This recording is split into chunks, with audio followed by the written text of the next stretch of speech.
बिहार चुनाव के लिए सीट शेयरिंग का फॉर्मूला लगभग दोनों तरफ से तय हो चुका है। एनडीए के साथ साथ रविवार को महागठबंधन ने भी सीट शेयरिंग पर अपनी रणनीति को अंतिम रूप दे दिया। देखिए, पटना में तेजस्वी यादव के आवास पर महागठबंधन की एक महत्वपूर्ण बैठक हुई। इस बैठक में आगामी चुनावों के मद्देनजर सीट शेयरिंग के मुद्दे पर अंतिम रूप से सहमति बनने की बात सामने आ रही है। तो वहीं आरजेडी ने अपने लगभग 60 संभावित प्रत्याशियों को चुनावी तैयारी में जुट जाने के निर्देश दिए, जबकि कांग्रेस ने अपने ज्यादातर सिटिंग विधायकों को भी चुनाव मैदान में उतारने की तैयारी शुरू करने को कहा है, ये निर्देश दिए हैं। ऐसे में वीआईपी की बात करें तो वीआईपी ने 18 संभावित प्रत्याशियों को एक्टिव कर दिया है और लेफ्ट ने भी अपने सभी सिटिंग एमएलए को तैयारी में लगा दिया है। वहीं नए प्रत्याशियों के नामों पर आज बैठक में चर्चा होगी और फाइनल मोहर लगाई जाएगी।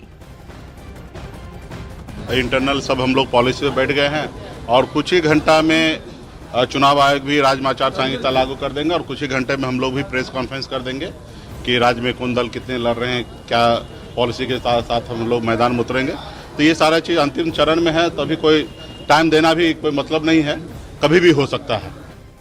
बिहार विधानसभा चुनाव की सरगर्मियों के बीच झारखंड की सत्ताधारी पार्टी झारखंड मुक्ति मोर्चा यानी कि जेएमएम ने भी अपनी दावेदारी पेश कर दी है। जेएमएम ने बिहार में इंडिया गठबंधन के तहत 12 सीटों पर चुनाव लड़ने की मांग रख दी है। अब इसी सिलसिले में पार्टी की 1-2 सदस्यीय टीम आज पटना जाएगी, जहां पर वो सीटों के बंटवारे पर चर्चा के लिए आरजेडी नेता और महागठबंधन के संयोजक तेजस्वी यादव से मुलाकात करने वाली है। जेएमएम का यह कदम बिहार में इंडिया गठबंधन के लिए सीट बंटवारे की प्रक्रिया को और ज्यादा मुश्किल बना सकता है, ये माना जा रहा है।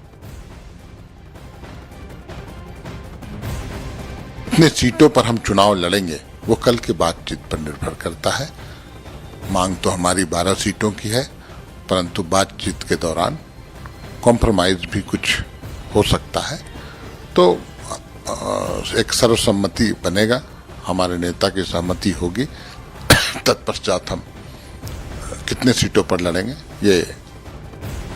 और बिहार चुनाव को लेकर एनडीए में सीट शेयरिंग को लेकर देखिए हलचल और ज्यादा तेज हो गई है। इस बीच बीजेपी के बिहार चुनाव प्रभारी धर्मेंद्र प्रधान ने केंद्रीय मंत्री जीतन राम मांझी और जेडीयू नेता ललन सिंह से सीट शेयरिंग को लेकर अहम मुलाकात भी की। मीटिंग के बाद जीतन राम मांझी ने कहा कि अगर हमको 20 सीटें मिली तो बिहार में और मजबूती से काम करेंगे। धर्मेंद्र प्रधान ने राष्ट्रीय लोक मोर्चा के अध्यक्ष उपेंद्र कुशवाहा से भी मुलाकात की और बिहार बीजेपी अध्यक्ष दिलीप जायसवाल ने चिराग पासवान की नाराजगी पर दावा किया कि कोई नाराजगी नहीं है, सब ठीक है।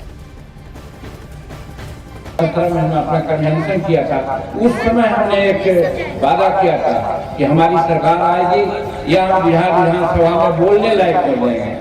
बोलने लायक का मतलब ये है कि हमारी संख्या कम से कम 20 हो जाए, 25 हो जाए एमएलए, तो हम सीना तान के कहते हैं कि सभी माए बहन और जो बुजुर्ग लोग हैं उनको हम 2000 पेंशन जरूर करा देंगे, इसलिए हम आए हैं। आज हम लोगों ने सिटिंग सीट पर चर्चा पूरा कर लिया है। इसी बीच में गठबंधन दल से जो हमारा सीट शेयरिंग का मामला है वो पूरा हो जाएगा और फिर बचे हुए सिटिंग सीट के बाद जो बचे हुए सीट हैं, जो हमारे भारतीय जनता पार्टी के कोटे में आएगा, हम उस पर फिर चर्चा का एक तिथि तय करके जल्द ही चर्चा करेंगे।